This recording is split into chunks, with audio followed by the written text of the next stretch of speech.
Hi friends, today's topic is application of Ampere circuital law, जिसमें हम लोग second application सीखने वाले to find magnetic induction along the axis of solenoid. Now consider a solenoid. अब solenoid होता क्या है, तो एक आयन बॉडी होगा, ये रेक्टेंगल शेप में आयन बॉडी रखा है मैंने, इसको बोलते हैं कोर। कोर मतलब एक बॉडी जिसके ऊपर वायर वाउंड किया हुआ है और इसके ऊपर ये वायर वाउंड किए हुए हैं, तो ये जो वाउंड किए वायर है उसको सोलेनॉइड बोलते हैं। नाउ व्हेन सोलेनॉइड में से करंट पास होगा तो एक मैग्नेटिक फील्ड प्रोड्यूस होगा।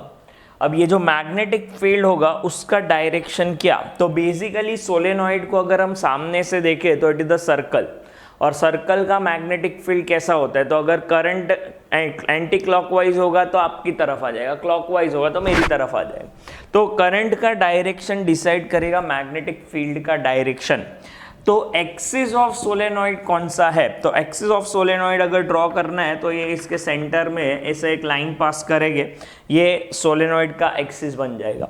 अच्छा, अब ये एक्सिस पे मैग्नेटिक फील्ड का डायरेक्शन क्या है पहले वो सोचते हैं। तो अगर मेरा करंट ऐसे पीछे जा रहा है इधर, तो मैग्नेटिक फील्ड का डायरेक्शन ये साइड पे है। तो याद रखना मैग्नेटिक फील्ड का डायरेक्शन यहाँ पे, ये डायरेक्शन है मैग्नेटिक फील्ड। अगर मुझे एम्पियर सर्किटल लॉ यूज करना है तो सबसे पहला काम होगा एक एम्पीरियन लूप क्रिएट करना है।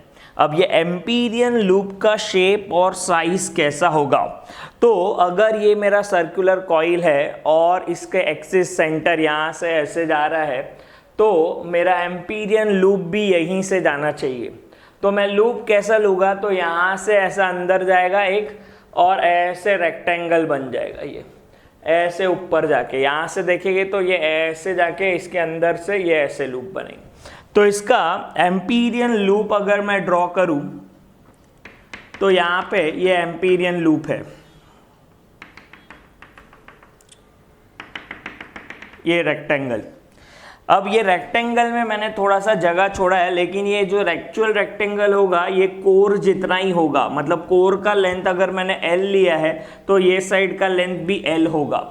लेट्स से ये एम्पीरियन लूप को कुछ नाम दे दिया PQRS। तो अगर मैंने पूछा PQ का लेंथ कितना, तो सोलेनॉइड का जितना लेंथ है उतना ही PQ का लेंथ होगा, which is L। L is the length of the solenoid और वही लेंथ अपना PQ का भी होगा। अच्छा, QR कितने ऊपर तक है, तो ये इतने ऊपर तक है कि ये SR इंफिनिटी पे पहुंच गया है, तो बहुत बड़ा एम्पीरियन लूप लिया है। इसका एडवांटेज ये है कि हम लोग को magnetic field along the axis ढूंढना है, ऊपर कहीं नहीं ढूंढ रहे। इसके लिए ऊपर का इफेक्ट नलीफाई करने के लिए इसको इतना बड़ा लिया है कि ये SR इंफिनिटी पे है। तो अपना एक रेक्टेंगल है लेकिन ये बहुत बड़ा साइज में इंफिनिटी तक जा रहा है। अब हम लोग अप्लाई करते हैं एम्पीरियन लूप या एम्पियर सर्किटल लॉ। ये स्टार्ट करने से पहले कुछ टर्म्स से डील कर लेते हैं। Length of the solenoid, capital N stand for number of turns, ये number of turns N number of turns लिए है। Small n number of turns per unit length, ये आगे एक टर्म आएगा N/L, तो उसको हम लोग रिप्लेस कर देंगे स्मॉल n से। ओके, स्टार्ट करते हैं। According to ampere circuital law, integration of B bar dot DL bar is equal to mu naught times current enclosed. अब मैं अगर लूप को देखूं, अगर ये लूप मेरा यहाँ से ऊपर जाके ऐसा एनक्लोज कर रहा है तो कितने टर्न्स एनक्लोज हुए, तो सब टर्न्स आ गए। तो इसके लिए number of turns will be N into I, total current, number of turns into current. ये मेरा according to ampere circuital law हो गया, mu naught times N into I। अच्छा, अब ये जो सर्कल बनाया है मैंने इंटीग्रेशन के अंदर, it represent close path. Close path हमारा अभी PQRS और P है, तो इंटीग्रेशन को हम लोग डिवाइड कर रहे हैं P से Q, Q से R,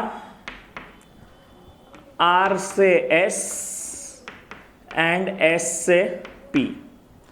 कैसे डिवाइड किया, सिर्फ इतना लेंथ P से Q, फिर Q से R, R से S, S से P, ये हमने डिवाइड कर दिया इंटीग्रेशन को।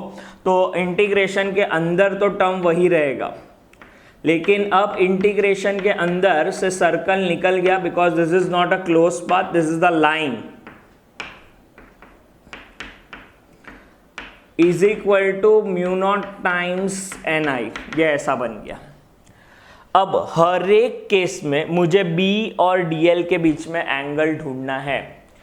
B बार फिलहाल P से Q ऐसे जा रहे हैं, तो DL बार का डायरेक्शन P से Q, DL बार और B बार के बीच में एंगल दोनों राइट साइड जा रहे हैं, तो एंगल हो जाएगा 0, तो थीटा 0 डिग्री इन दोनों के बीच में। नाउ QR जब ले रहे हैं तो DL का डायरेक्शन ऐसा अपवर्ड है, DL का डायरेक्शन। आप लोगों को पता होगा सोलेनॉइड में से जब भी करंट पास करेंगे तो it will act as a magnet. अगर ये मैग्नेट है तो मैग्नेटिक लाइंस ऑफ फोर्स यहाँ से ऐसे बाहर निकलेंगे, और अगर ऐसे बाहर निकल रहे हैं तो B बार और DL बार दोनों एक दूसरे को परपेंडिकुलर है। दैट मीन्स यहाँ पे थीटा है 90 डिग्री। फिर S से R, तो यहाँ तक तो मैग्नेटिक फील्ड ही नहीं जाने वाला है, तो मैग्नेटिक फील्ड का वैल्यू ही 0 हो गया।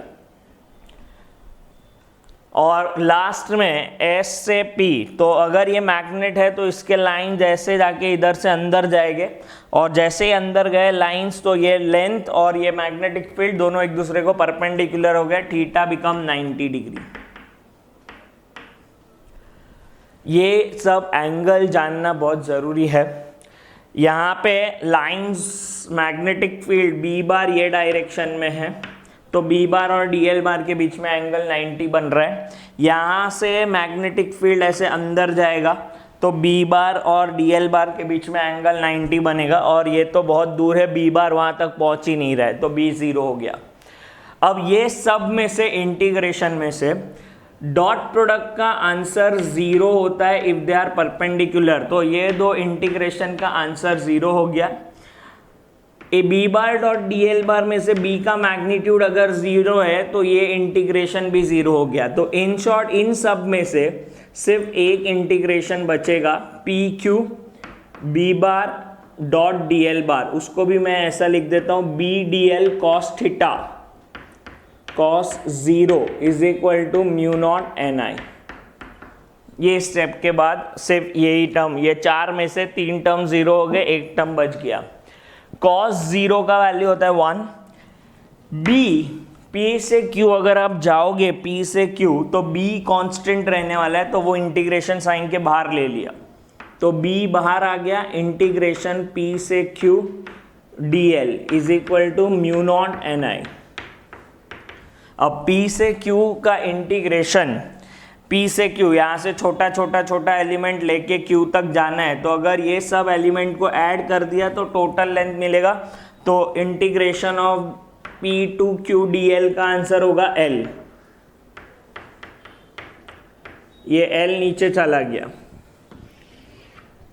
So it is B is equal to mu naught NI upon L।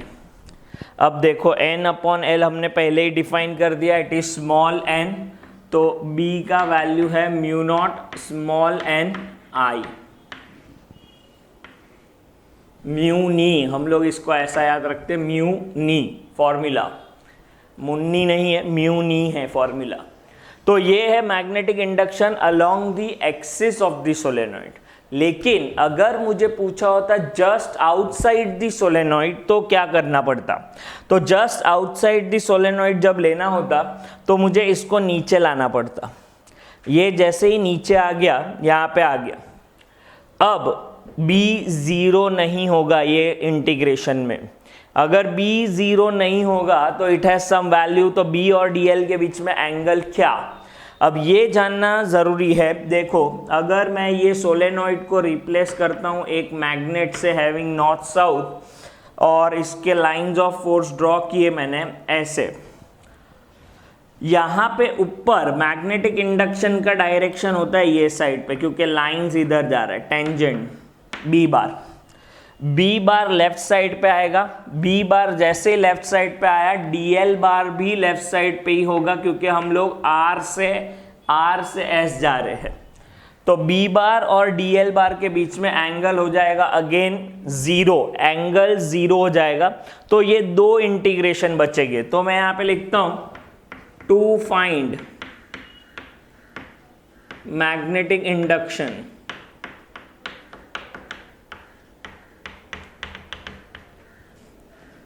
Just outside the solenoid. तो इंटीग्रेशन P से Q तो बच ही रहा है, एक और टर्म बच गया दैट इज R से S।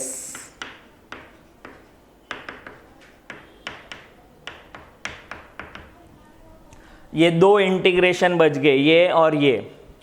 अब ये दोनों इंटीग्रेशन मैंने यहां पे लिखे डायरेक्ट। क्या इन दोनों का वैल्यू सेम होगा? तो यस, डीएल दोनों में सेम है। डीएल यहाँ पे जितना डीएल उतना ही यहाँ पे डीएल होगा। बी दोनों में सेम आएगा, तो बी कॉमन हो जाएगा। 2 times B integration of DL which become capital L mu naught N I.